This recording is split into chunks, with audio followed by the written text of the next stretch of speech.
ഞാൻ ഗിരിജ അജിത്. എന്താണ് പാരന്റിങ് എന്ന് നോക്കാം. മാതാപിതാക്കൾ കുട്ടികൾക്ക് സ്നേഹവും വാത്സല്യവും പരിഗണനയും കൊടുക്കുന്നത് പോലെ തന്നെ അവരെ നെഞ്ചോട് ചേർത്ത് വെക്കുകയും അവരുടെ തെറ്റുകുറ്റങ്ങൾ മനസ്സിലാക്കുകയും ചെയ്യേണ്ട ആളുകളാണ്, അല്ലേ? അവരെ സ്കൂളിലേക്ക് പറഞ്ഞയച്ചു കഴിഞ്ഞാൽ നമ്മളുടെ ഉത്തരവാദിത്തം കഴിഞ്ഞോ? ഇല്ല. അവർ സ്കൂളിൽ നിന്ന് തിരിച്ചു വരുന്നത് വരെ നമ്മളുടെ സംരക്ഷണം അവർക്ക് കൊടുക്കേണ്ടതായിട്ടുണ്ട്. വന്നു കഴിഞ്ഞാലും നമ്മളുടെ കുട്ടിയെ നമ്മൾ സംരക്ഷിക്കണം. അപ്പോൾ എന്താണ് ചിന്തിക്കേണ്ടത്? അവർ സ്കൂളിൽ നിന്ന് വരുന്ന സമയത്ത് ചിലപ്പോൾ ഏതെങ്കിലും മറ്റൊരു കുട്ടിയുടെ ബോക്സോ പെൻസിലോ പെന്നോ കൊണ്ടുവരാറുണ്ട്. അത് സ്വാഭാവികമായിട്ടും കൊണ്ടുവരാറുണ്ട്. അപ്പോൾ നമ്മൾ എന്താണ് അവനോട് പറയുന്നത്? നീ അത് മോഷ്ടിച്ചു കൊണ്ടുവന്നതല്ല, നീ കള്ളനാണ് അല്ലെങ്കിൽ കള്ളത്തിയാണ് എന്ന് മുദ്ര കുത്തുകയാണ് ചെയ്യുന്നത്. ആ കുട്ടിയിൽ എന്താ തോന്നുന്നത്? എൻ്റെ അച്ഛനും അമ്മയും എന്നെ ഇങ്ങനെ കുറ്റപ്പെടുത്തുകയാണല്ലോ. അപ്പോൾ ആ കുട്ടിക്ക് വളരെയധികം സ്ട്രെസ്സും ദേഷ്യവും വിഷമവും ഒക്കെ വന്ന് കുട്ടി ആകെ മാനസികമായി തകരുകയാണ് ചെയ്യുന്നത്. അതിന് പകരം അവന് അടുത്ത് വന്നിരുത്തി പല കാര്യങ്ങളും ചോദിച്ച്, സ്കൂളിലെ കാര്യങ്ങളെല്ലാം ചോദിച്ചുകൊണ്ട് അവനോട് നല്ല സ്നേഹത്തോടെ ചോദിക്കാൻ, മോനെ അത് ആരുടേതാണ് ആ ബോക്സ് അല്ലെങ്കിൽ ആ പെൻസിൽ? നമുക്കത് വേണ്ട, നമുക്ക് ആ കുട്ടിക്ക് തന്നെ തിരിച്ചു കൊടുത്തേക്കാം. അപ്പം ഇഷ്ടപ്പെട്ട് എടുത്തതാണെങ്കിൽ കൂടി ആ കുട്ടി എന്താണ് ചെയ്യുന്നത്? അത് തിരിച്ചു കൊടുക്കുവാൻ വേണ്ടി ബാധ്യസ്ഥനാവുകയാണ് ചെയ്യുന്നത്.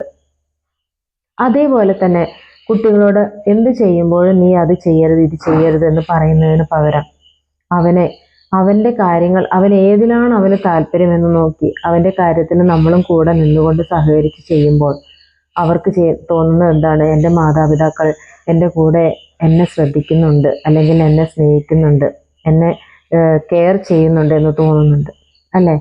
അതേപോലെ തന്നെ മറ്റു കുട്ടികളുടെ മുമ്പിൽ വെച്ച് ഈ കുട്ടികളെ നാണം കെടുത്തുകയോ കളിയാക്കുകയോ ചീത്ത പറയുകയോ ഒക്കെ ചെയ്യുമ്പോൾ അവരുടെ മനസ്സ് വളരെയധികം രോഷാകുലമാവുകയാണ് അല്ലെങ്കിൽ സങ്കടകരമാവുകയാണ് ചെയ്യുന്നത്.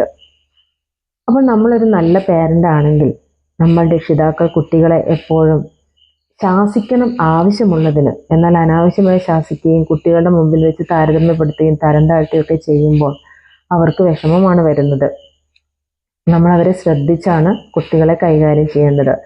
അപ്പോൾ ഒരു നല്ല പേരൻ്റ് ആണെങ്കിൽ കുട്ടിയുടെ കഴിവിനെ പ്രോത്സാഹിപ്പിക്കുകയും, ഒരു ഉദാഹരണം പറയുക, നമുക്കൊരു 3-4 മക്കളുണ്ടെന്നിരിക്കട്ടെ, 4 പേരിലും ഒരാൾ നല്ലത് അല്ലെങ്കിൽ മറ്റേ ആൾ കുറച്ചും കൂടെ അതിനേക്കാൾ ബെറ്റർ അല്ലെങ്കിൽ മറ്റേ ആൾ തീരെ പോക്കാണ്, അങ്ങനെ അവരെ താരതമ്യപ്പെടുത്തി പറയാതെ അവർക്ക് എല്ലാ കാര്യങ്ങളെക്കുറിച്ചും അവർക്ക് തന്നെ ഒരു ബോധവൽക്കരണം നടത്തുകയും നമ്മളുടെ കുടുംബത്തിലെ ഓരോ ഉത്തരവാദിത്തങ്ങൾ, റെസ്പോൺസിബിലിറ്റി അവർക്ക് കൊടുക്കുകയും, നീ ചെയ്തത് നല്ല കാര്യമാണ് മോനെ അല്ലെങ്കിൽ മോളെ എന്ന് പറഞ്ഞ് പ്രോത്സാഹിപ്പിക്കുകയും ചെയ്തു നോക്കൂ.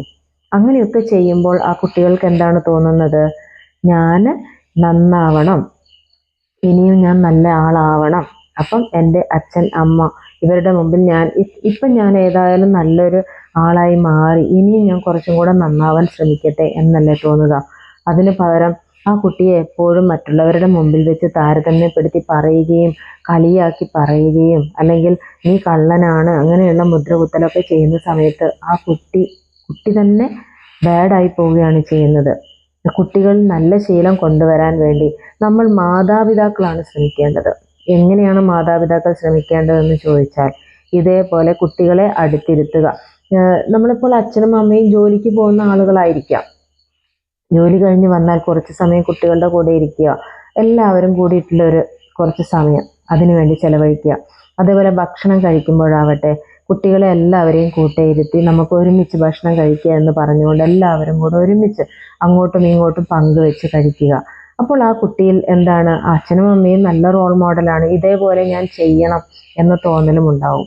കൂട്ടുകുടുംബത്തിലാണെങ്കിലോ നമ്മളുടെ പ്രായമായ മുത്തശ്ശന്മാരും മുത്തശ്ശിമാരും ഒക്കെയുള്ള കുടുംബമായിരിക്കും. അപ്പം പ്രായമായവരെ എങ്ങനെയാണ് ഈ രക്ഷിതാക്കൾ സംരക്ഷിക്കുന്നത് എന്ന് കുട്ടി ശ്രദ്ധിച്ച് മനസ്സിലാക്കുന്നുണ്ട്. നമ്മൾ ചെയ്യുന്ന ഓരോ കാര്യങ്ങളും വളരെ ശ്രദ്ധയോടുകൂടി മനസ്സിലാക്കുന്ന ആളുകളാണ് കുട്ടികൾ. നമ്മൾ കരുതും അവർ ശ്രദ്ധിക്കുന്നൊന്നുമില്ലാണ്, പക്ഷെ നമ്മളുടെ എല്ലാ കാര്യങ്ങളും വളരെയധികം ശ്രദ്ധിച്ച് എൻ്റെ അമ്മ ഇങ്ങനെയാണ് ചെയ്യുന്നത് അല്ലെങ്കിൽ എൻ്റെ അച്ഛൻ ഇങ്ങനെയാണ് ചെയ്യുന്നത് എന്ന് അവർ മനസ്സിലാക്കുന്നുണ്ട്. അത് നാം അറിയാതെ പോകരുത്.